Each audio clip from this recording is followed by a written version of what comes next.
Oh, nakikita mo ba yan? Ano naman kung may buhok ako sa kilikili? Ala! Marami ako ng mga nabasa talaga ng mga comment. Bakit to pag nag-a-upload ako ng video ko, lagi ko daw inaangat yung kamay ko, tapos wala na daw ba akong ibang content, ante ko. Ayan yung nababasa kong komento, ante ko. Wala na daw ba akong ibang content? Yes po, wala na. Kasi yung account ko na ito, it's all about my kilikili lang siya.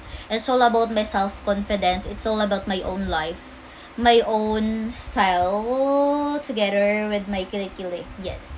Yun lang siya, ante ko. At never ako mag-content or mag-vlog together ng family ko. It's no. Ayaw ko silang madamay, ante ko. Walang nakakakilala ng aking kamag-anak, te. No. At ayaw ko yun, te. Madamay sila, te. Ayaw ko. Kasi yung account ko to, it's my own personal account. At hindi ito mukbang vlog, ante ko.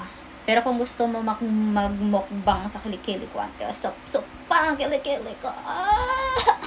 Ala. Kung gusto mo, stop, ala, nang stop, ala, char lang. Kung gusto mo, magdilap na. Char lang. So, never ako mag-upload kasama ang aking nga pamangkin, kasama yung aking ate, kasama yung aking mama. No way. Hindi ko yun, te, gagawin, te. Kaya pagsawaan nyo na tong video ko, ante ko. It's all about my kilikili lang siya, ante ko. Mag-antay lang kayo, te. Kasi pag ako yung maman, gamit yung kilikili ko, ay! Habuyan, tagid kamot $1. Pag ako yung maman, te, ay talaga naman, te. Ha? Pag ako makapagpatindog sang balay, katas ang akong nga ilok, te, yun di poga. Tanan ka mo, will ka magsulod sa balay ko, te. Welcome ang tanan, basher or supporter, pagsulod sa balay ko. Dahil mo na ang katas ang akong nakilikili, pagkatapos libre ang sup-sup sang akong. Ala, char lang. Oh, te, ganun talaga, te. Yung mundo natin, te, pahirap na talaga. Sobrang hirap, te. Kaya tayo, te, habang bata pa tayo, gumawa na tayo ng own name natin sa social media. Katulad ko, te. Gumawa ako ng pangalan ko at signature ko sa social media. Pag sinabi mong Ate Shari, may buhok yan sa kilikili. Ganon yun, te. Ganon yun. Hindi ko hinihikayat kayo, ante ko. Nagayahin nyo ako. Kundi, ante ko, yung paggamit nyo sa social media, gamitin nyo yan para kumita din kayo ng pera, te.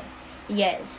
And I believe na hindi pa tayo ganun kalaki na vlogger, pero makikilala din tayo, te. Pray lang tayo. Ala, char lang. Ha? Nasa tamang timing lang yan, te, ng panahon natin. Mas maganda kasi, ante ko, yung tawag nito, hindi tayo pabigat, eh. Hindi tayo pabigat sa pamilya natin. Kailangan kumikita din tayo ng pera. Katulad ko, ante ko, tingnan mo naman. Hindi yan amoy putok. Hindi yan amoy asim. Ang paningin ko sa kilikili ko ay amoy dollar ng Meta.